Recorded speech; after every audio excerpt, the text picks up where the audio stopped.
Hello everyone, welcome back to my YouTube channel study in Bengali. তো যারা upcoming রেলের পরীক্ষাগুলোকে target করছো তাদের জন্য এই ভিডিওটা খুবই উপযোগী হতে চলেছে।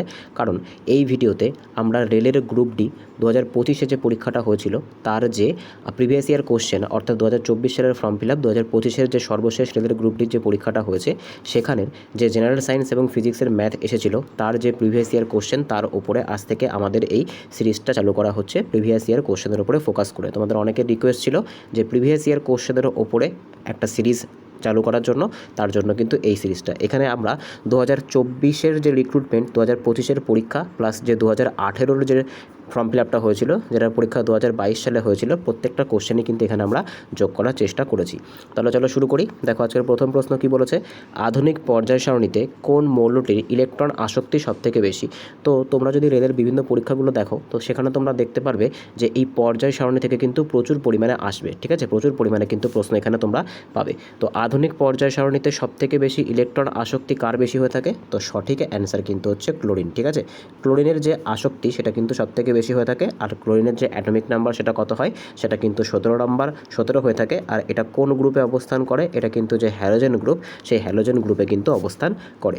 পরবর্তী প্রশ্ন দেখব। পরবর্তী প্রশ্ন কি বলেছে দেখো, 20 কেজি ভরের একটি বস্তু 5 মিটার সেকেন্ড বেগে চললে তার গতিশক্তি কত হবে, ঠিক আছে, তার গতিশক্তি কত হবে। তো দেখো এটা কিন্তু ফিজিক্সের একটা নিউমেরিক্যাল। তোমরা যদি রেলের বিভিন্ন পরীক্ষাগুলো দিয়ে থাকো এর আগে, বা যারা এখনও পর্যন্ত দেওনি তারা দেখবে যে রেলে কিন্তু জেনারেল সায়েন্স থেকে প্রচুর পরিমাণে কোশ্চেন অঙ্কের ওপরেও আসে বা ফিজিক্সের নিউমেরিক্যালসও আসে, ঠিক আছে। তো প্রিভিয়াস ইয়ার কোশ্চেনগুলো কিন্তু সবসময় আপকামিং পরীক্ষার জন্য খুবই গুরুত্বপূর্ণ হয়ে থাকে, তাই প্রত্যেকটা অঙ্ক, প্রত্যেকটা প্রশ্ন কিন্তু খুব মন দিয়ে শুনবে এবং করার চেষ্টা করবে। দেখো কি বলেছে, যে এখানে কিন্তু বলেছে কাইনেটিক এনার্জি বের করার জন্য। কাইনেটিক এনার্জি বের করার কিন্তু একটা ফর্মুলা হয়ে থাকে, সেটা হচ্ছে 1/2 × mv², যেখানে m মানে কি হয়, যেখানে m মানে কিন্তু হয় মাস, আর v মানে কি হয়, v মানে কিন্তু হয়ে যায় ভেলোসিটি, যেটাকে আমরা স্পিডও বলতে পারি। আচ্ছা এবার দেখো তাহলে এখানে আমাদের মাস কত বলেছে, মাস কিন্তু বলেছে 20 কেজি, আর যেটা ভেলোসিটি সেটা কত, সেটা কিন্তু হচ্ছে 5-এর স্কোয়ার। আচ্ছা এবার দেখো তোমরা আশা করি জানো যে 5-এর স্কোয়ার করলে কত হয়, 5-এর স্কোয়ার করলে কিন্তু 25 হয়ে যায়। এবার 2 দিয়ে এটাকে কাটো, তাহলে কত হচ্ছে, তাহলে আলটিমেটলি আমাদের অ্যান্সার কিন্তু হয়ে যাচ্ছে 250 জুল, ঠিক আছে। এটাই কিন্তু আমাদের সঠিক অ্যান্সার হয়ে যাবে।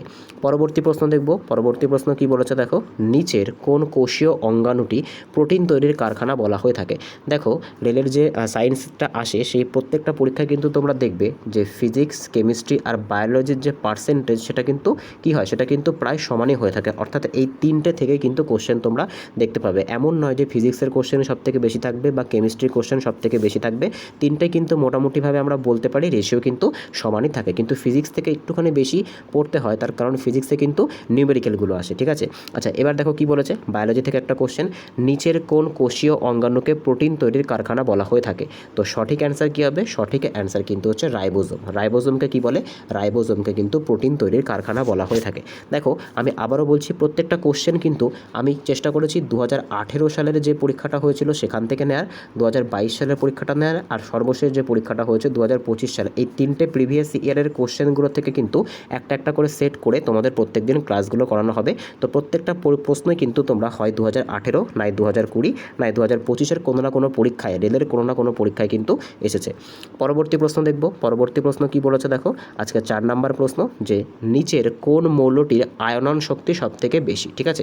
আচ্ছা এই আয়নন শক্তিকে কি বলা হয়ে থাকে, এটাকেই কিন্তু বলা হয়ে থাকে আয়োনাইজেশন পোটেনশিয়াল, ঠিক আছে। অনেক সময় কিন্তু এরকমও দিয়ে দিতে পারে, ইংলিশ টার্মও কিন্তু অনেক সময় দিয়ে দেয়, যেগুলো কিন্তু বাংলা আবার হয় না, ঠিক আছে। তো দেখো আয়নন শক্তি, যেটাকে আমরা বলি আয়োনাইজেশন পোটেনশিয়াল, তো এর মধ্যে থেকে সবথেকে বেশি কার হয়ে থাকে।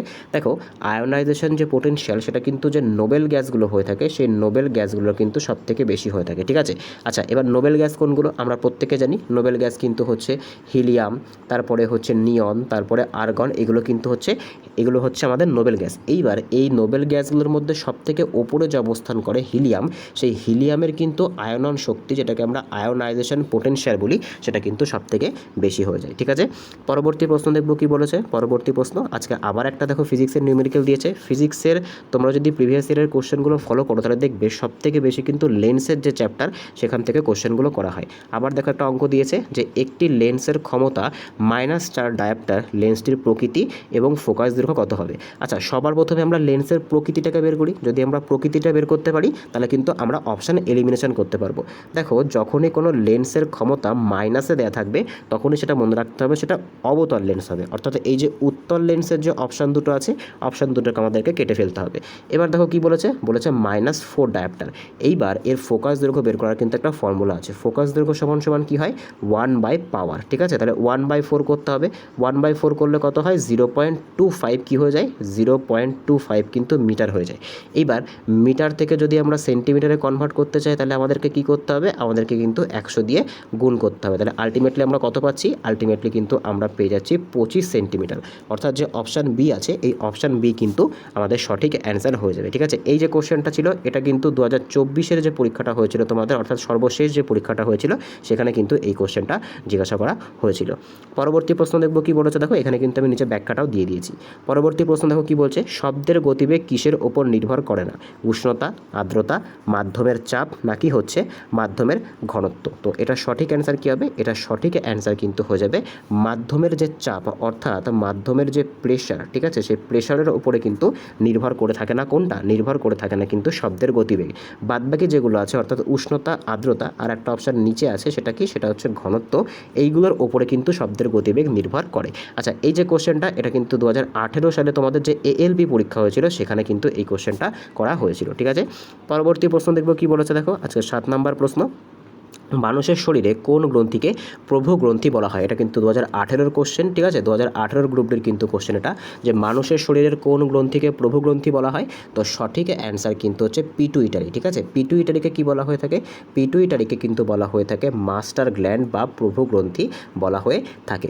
আচ্ছা, থাইরয়েড থেকে তোমার হচ্ছে কোন হরমোনটা, মানে থাইরয়েড হরমোনটা কোন গ্রন্থি থেকে নিঃসৃত হয়, বা থাইরয়েড থেকে কোন হরমোনটা নিঃসৃত হয়। তো থাইরয়েড থেকে কিন্তু থাইরক্সিন হরমোন নিঃসৃত হয়। অ্যাড্রিনাল কোথা থেকে নিঃসৃত হয়, অ্যাড্রিনাল থেকে কিন্তু যে অ্যাড্রিনালিন যে হরমোন আছে সেটা কিন্তু নিঃসৃত হয়। পরবর্তী প্রশ্ন দেখব কি বলেছে, দেখো আজকের 8 নম্বর প্রশ্ন, যে নিচের কোন মৌলটি সবথেকে বেশি তড়িৎ ঋণাত্মক হয়ে থাকে। অর্থাৎ এটা কিন্তু কি, এটা কিন্তু সবথেকে বেশি ইলেকট্রোনেগেটিভ। ঠিক আছে, তড়িৎ ঋণাত্মক এর মানে কি, অনেক সময় এই যে ইংলিশ নামগুলো আছে ইংলিশ নামগুলো থেকেও কিন্তু আমাদের কোশ্চেনগুলো দিয়ে দেয়, তখন কিন্তু খুব কনফিউজিং হয়ে যায়, তাই তোমাদের কিন্তু ইংলিশ নামগুলো মনে রাখতে হবে। তো সবথেকে বেশি তড়িৎ ঋণাত্মক কোনটা, তো সবথেকে বেশি তড়িৎ ঋণাত্মক কিন্তু হচ্ছে ফ্লোরিন। পরবর্তী প্রশ্ন দেখব কি বলেছে, দেখো পরবর্তী প্রশ্ন, যে প্রিজমের মধ্যে দিয়ে সাদা আলো বিচ্ছুরণের সময় কোন বর্ণের আলো সবথেকে কম বিচ্যুত হয়। দেখো, এটাকে যদি আমরা একটা প্রিজম ধরি, যখন সাদা আলো এখানে যায় তখন কি হয়, তখন কিন্তু এই রকমভাবে তোমার হচ্ছে 7টা ভাগে ভাগ হয়ে যায়। ঠিক আছে, যেগুলোকে কিন্তু আমরা বর্ণালী রং বলে থাকি বা যেটাকে আমরা রামধনু বলে থাকি।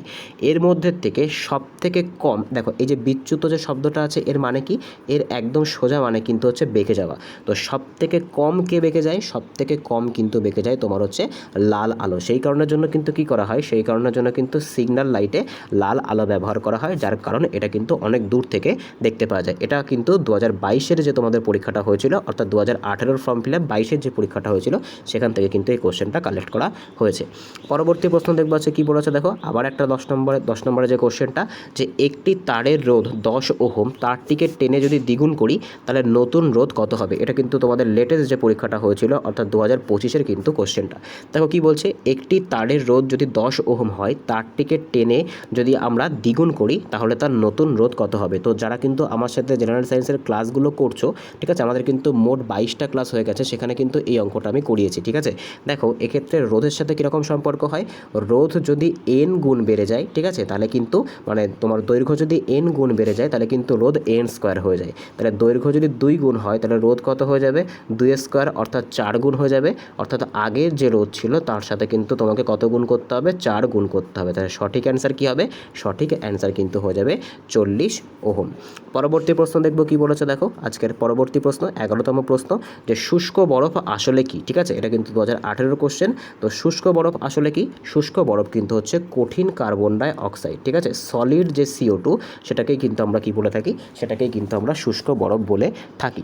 পরবর্তী প্রশ্ন দেখব কি বলেছে, দেখো যে পরমাণু নিউক্লিয়াস নিউক্লিয়াসে প্রোটন এবং নিউট্রনকে একত্রে ধরে রাখে কোন বল? এটা কিন্তু লেটেস্ট কোশ্চেন, এটা কিন্তু 2025-এর কোশ্চেন। ঠিক আছে, দেখো পরমাণুর যে নিউক্লিয়াস থাকে সেই নিউক্লিয়াসের মধ্যে কে কে থাকে? নিউক্লিয়াসের মধ্যে কিন্তু প্রোটন এবং হচ্ছে নিউট্রন থাকে। ঠিক আছে, এদের মধ্যে কোন ফোর্সটা থাকে? প্রোটন এবং নিউট্রন কিন্তু একে অপরকে শক্ত করে নিজেদের মধ্যে টেনে ধরে রাখে। তো এটাতে কোন ফোর্সটা কাজে লাগে? এখানে কিন্তু যে শক্তিশালী নিউক্লিয় বল, যেটাকে আমরা নিউক্লিয়ার ফোর্স বা স্ট্যাটিক ফোর্স বলে থাকি, ঠিক আছে, সেটাই কিন্তু এখানে কার্যকর হয়ে থাকে। পরবর্তী প্রশ্ন দেখব কি বলেছে, দেখো পরবর্তী প্রশ্ন, যে পারমাণবিক চুল্লিতে মডারেটর হিসেবে কোন গ্যাস ব্যবহার করা হয়? যারা আমার সাথে প্রত্যেক দিন কিন্তু জেনারেল সায়েন্সের ক্লাসগুলো করছো তাদের জন্য কিন্তু খুবই সোজা কোশ্চেন, ভারী জল, যেটাকে কি বলা হয়ে থাকে? যেটাকে কিন্তু ডাইটেরিয়াম অক্সাইড বা D2O বলা হয়ে থাকে। আচ্ছা, দেখো এই যে ডাইটেরিয়াম, এটা এলো কোথার থেকে? দেখো হাইড্রোজেনের কিন্তু 3টে আইসোটোপ হয়, তার মধ্যে এইটা কিন্তু হচ্ছে একটা আইসোটোপ, যেটার নাম কি? যেটার নাম কিন্তু হচ্ছে ডাইটেরিয়াম। কি বললাম? যেটার নাম কিন্তু হচ্ছে ডাইটেরিয়াম। এটারই কিন্তু অক্সাইড হচ্ছে এই ভারী জল, যেটা কি হিসেবে কাজ করে? যেটা কিন্তু মডারেটর হিসেবে কাজ করে। পরবর্তী প্রশ্ন দেখব কি বলেছে, দেখো মানব দেহের কোন কোষে মাইটোকন্ড্রিয়া থাকে না? এটা কিন্তু 2018-এর কোশ্চেন। তো দেখো মাইটোকন্ড্রিয়া থাকে না কোন কোষে? মাইটোকন্ড্রিয়া কিন্তু থাকে না পরিণত লোহিত রক্তকণিকা, অর্থাৎ আমাদের যে আরবিসি থাকে সেই আরবিসিতে কিন্তু কি থাকে না? মানুষের শরীরে যে আরবিসি থাকে সেই আরবিসিতে কিন্তু তোমার হচ্ছে মাইটোকন্ড্রিয়া থাকে না। জেনারেলি সব প্রাণীর যে তোমার হচ্ছে আরবিসি থাকে তাদের কিন্তু মাইটোকন্ড্রিয়া থাকে না। এর কিন্তু দুটো আবার এক্সেপশন আছে, একটা হচ্ছে লামা, ঠিক আছে, আর একটা কি? আর একটা হচ্ছে উট। এই দুটোই কিন্তু উট জাতীয়, লামাটাও কিন্তু উট জাতীয়, এদের আবার মাইটোকন্ড্রিয়া থাকে। পরবর্তী প্রশ্ন দেখব কি বলেছে, দেখো জলের স্থায়ী ক্ষরতা বা পার্মানেন্ট হার্ডনেস দূর করতে নিচের কোনটি ব্যবহার করা হয়? চুন ব্যবহার করা হয়, সোডিয়াম কার্বোনেট ব্যবহার করা হয়, ফিটকিরি ব্যবহার করা হয়, নাকি ব্লিচিং পাউডার ব্যবহার করা হয়? তো এটা সঠিক অ্যান্সার কী হবে? সঠিক অ্যান্সার কিন্তু হচ্ছে NO2CO3, যার মানে কি? যার মানে কিন্তু হচ্ছে সোডিয়াম কার্বোনেট ব্যবহার করা হয়ে থাকে। পরবর্তী প্রশ্ন দেখব কি বলেছে, দেখো চোখের কোন ত্রুটি দূর করার জন্য উত্তল লেন্স ব্যবহার করা হয়? তো প্রত্যেকে অ্যান্সার করো, এটা তো তোমাদের ক্লাসগুলোতে করানো হচ্ছে। তো সঠিক অ্যান্সার কিন্তু হচ্ছে উত্তল লেন্স কিসের জন্য ব্যবহার করা হয়ে থাকে? উত্তল লেন্স কিন্তু, যেটাকে আমরা কনভেক্স লেন্স বলি, সেটা কিন্তু হাইপারমেট্রোপিয়া, অর্থাৎ যেটাতে কিন্তু কাছের দৃষ্টিশক্তিজনিত সমস্যা, তার জন্য কিন্তু এটা ব্যবহার করা হয়ে থাকে। আমি তোমাদেরকে রেকমেন্ড করব যে তোমরা এই প্রিভিয়াস ইয়ারের ক্লাসগুলোর পাশাপাশি যে জেনারেল সায়েন্সের আমাদের নর্মাল ক্লাসগুলো করানো হচ্ছে সেগুলো কিন্তু মক টেস্ট আকারে অ্যাটেন্ড করতে থাকো। এবার থেকে কিন্তু প্রিভিয়াস ইয়ারের কোশ্চেনের অ্যানালিসিস বা কোশ্চেনের ক্লাস একদিন আসবে, আর যে জেনারেল সায়েন্সের যে আমাদের নর্মাল ক্লাসগুলো আছে সেগুলো কিন্তু একদিন করে আসবে, একদিন করে অল্টারনেট ডেজে কিন্তু এগুলো আসবে। পরবর্তী প্রশ্ন দেখব কি বলেছে, দেখো যে তেজস্ক্রিয় বিকিরণের সময় নিউক্লিয়াস থেকে নির্গত হলে পারমাণবিক সংখ্যার কোনটার কোনো রকম পরিবর্তন হয় না? দেখো এটা কিন্তু খুব ইম্পর্ট্যান্ট একটা কোশ্চেন, আর এটা কিন্তু তোমার হচ্ছে লেটেস্ট কোশ্চেন। ঠিক আছে, তো দেখো এটা সঠিক অ্যান্সার কী হবে? আলফা কণা, বিটা কণা, পরের অপশান গামা কণা নাকি নিউট্রন? তো সঠিক অ্যান্সার কী হচ্ছে? সঠিক অ্যান্সার কিন্তু হচ্ছে গামা রশ্মি। দেখো যে কোনো তেজস্ক্রিয় ভাঙনে কিন্তু 3 রকমের তোমার হচ্ছে রশ্মি নির্গত হয়। ঠিক আছে, একটা হচ্ছে আলফা, এটাকে কি বলে? এটাকে কিন্তু বলে আলফা, এটাকে বলে হচ্ছে বিটা, আর এটাকে বলে কিন্তু হচ্ছে গামা। এর মধ্যে যে গামাটা আছে এটা কি? এটা কিন্তু রেডিও অ্যাক্টিভ ওয়েভ, অর্থাৎ এটা কিন্তু তোমার হচ্ছে একটা তরঙ্গ ওয়েভ। আর এই যে দুটো আছে এই দুটো কি? এই দুটো কিন্তু হচ্ছে পার্টিকেল। ঠিক আছে, আর এই যে গামা রশ্মি হয়ে থাকে এটা কিন্তু সবথেকে বেশি এই তিনটের মধ্যে শক্তিশালী হয়ে থাকে। পরবর্তী প্রশ্ন দেখব কি বলেছে, দেখো যে নিচের কোনটিকে অয়েল অফ ভিট্রিয়ল বলে? 2018-এর কোশ্চেন। তো সঠিক অ্যান্সার কিন্তু হচ্ছে সালফিউরিক অ্যাসিডকে কিন্তু কি বলা হয়ে থাকে? অয়েল অফ ভিট্রিয়ল বলা হয়ে থাকে, যার সংকেত কি? যার সংকেত কিন্তু হচ্ছে H2SO4, এটাকে কিন্তু রসায়নের রাজাও বলা হয়। পরবর্তী প্রশ্ন দেখব পৃথিবীর মেরু অঞ্চলে অভিকর্ষজ ত্বরণের মান কেমন হবে? 2018-এর কোশ্চেন। তো সঠিক অ্যান্সার কী হবে? সঠিক অ্যান্সার কিন্তু হচ্ছে মেরু অঞ্চলে অভিকর্ষজ ত্বরণের মান কিন্তু সবসময় কী হবে? সবসময় কিন্তু বেশি হবে। ঠিক আছে, সবসময় কিন্তু সর্বোচ্চ হবে, আর যত আমরা কেন্দ্রের দিকে যাব তত আসলে ওটা কী হয়ে যাবে? তত কিন্তু ওটা শূন্য হয়ে যাবে। পরবর্তী প্রশ্ন দেখব কি বলেছে, দেখো কোষ বিভাজনের কোন দশায় ডিএনএ সংশ্লেষণ বা প্রতিলিপি ঘটে? এটা কিন্তু লেটেস্ট কোশ্চেন, এটা কিন্তু 2025-এর কোশ্চেন। ঠিক আছে, তো দেখো কোন দশায় ডিএনএ সংশ্লেষণ বা প্রতিলিপিকরণ? আচ্ছা এটাকে কি বলে? এটাকে কিন্তু বলা হয় তোমার হচ্ছে রেপ্লিকা, অর্থাৎ একটা ডিএনএ থেকে কিন্তু আর একটা ডিএনএ তৈরি করে। তো সঠিক অ্যান্সার কী হবে? যে ইন্টারফেস দশা আছে সেখানেই কিন্তু তোমার হচ্ছে এই কপিটা ঠিক জেরক্সের মতো কিন্তু কপি এখানে হয় ডিএনএর। পরবর্তী প্রশ্ন দেখব কি বলেছে, গাছ কাটতে কোনটা ব্যবহৃত হয়? আশা করি প্রত্যেকেই পারবে। পরবর্তী প্রশ্ন দেখব কি বলেছে, দেখো পরবর্তী প্রশ্ন যে কোন উদ্ভিদ হরমোন ফল পাকাতে সাহায্য করে। তো যারা আমার সাথে জেনারেল সায়েন্সের ক্লাসগুলো করছো, এখনও পর্যন্ত যারা জেনারেল সায়েন্সের নর্মাল ক্লাসগুলো করোনি, তাদেরকে আমি এইটার ডিসক্রিপশানে দিয়ে রাখবো ক্লাসের লিঙ্কটা, ওখান থেকে গিয়ে ক্লাসগুলো অ্যাটেন্ড করবে, প্লাস প্রিভিয়াস ইয়ারের যে সেশনটা আজকে থেকে শুরু হলো এটাও কিন্তু অ্যাটেন্ড করবে। তো সঠিক অ্যান্সার কিন্তু হচ্ছে ইথিলিন। ঠিক আছে, ইথিলিন কিন্তু একটা উদ্ভিদ হরমোন, যেটা কী করে থাকে, যেটা কিন্তু ফল পাকাতে সাহায্য করে থাকে। পরবর্তী প্রশ্ন দেখব কি বলেছে, দেখো আজকে 23তম কোশ্চেন যে কাঁসা কোন দুটি ধাতুর সংকর, 2018 সালের কোশ্চেন। তো সঠিক অ্যান্সার কিন্তু হচ্ছে কাঁসা কিন্তু হয়ে যাচ্ছে তামা এবং দস্তা। ঠিক আছে, সরি তামা এবং টিন। ঠিক আছে, কাঁসা কি, কাঁসা কিন্তু হচ্ছে Cu+Sn। ঠিক আছে, পরবর্তী প্রশ্ন দেখব কি বলেছে, দেখো আজকে 24তম প্রশ্ন যে উদ্ভিদের কোন কলা জল এবং খনিজ লবণ পরিবহন করে। তো এটা কিন্তু তোমাদের জন্য হোমওয়ার্ক থাকলো, ক্লাসগুলোতে কিন্তু তোমাদের প্রচুরবার করানো হয়েছে, এটা কিন্তু একটা সূত্রের সাহায্যে করানো হয়েছে। তো এটা কিন্তু তোমাদের জন্য হোমওয়ার্ক থাকলো, তোমরা আমাকে কমেন্টে জানাবে। পরবর্তী প্রশ্ন দেখব কি বলেছে যে এসআই পদ্ধতিতে ক্ষমতার একক কি। তো সঠিক অ্যান্সার কী হবে, সঠিক অ্যান্সার কিন্তু হচ্ছে এসআই পদ্ধতিতে ক্ষমতা, বা যেটাকে আমরা কী বলে থাকি, যেটাকে কিন্তু আমরা বলে থাকি পাওয়ার। তো পাওয়ারের একক কিন্তু হয়ে যাচ্ছে ওয়াট। জুল কিসের একক, জুল কিন্তু হচ্ছে কার্যের একক। অ্যাম্পেয়ার কিসের একক, অ্যাম্পেয়ার কিন্তু যে কারেন্ট আছে সেই কারেন্টের একক। আর নিউটন কিন্তু হচ্ছে ফোর্সের একক। তো আজকে কিন্তু আমরা টোটাল 25টা প্রিভিয়াস ইয়ার কোশ্চেন নিয়ে আলোচনা করলাম, যেখানে কিন্তু আমরা 2018, 2022 এবং 2025 এই 3টে ইয়ারের কোশ্চেন দেখলাম।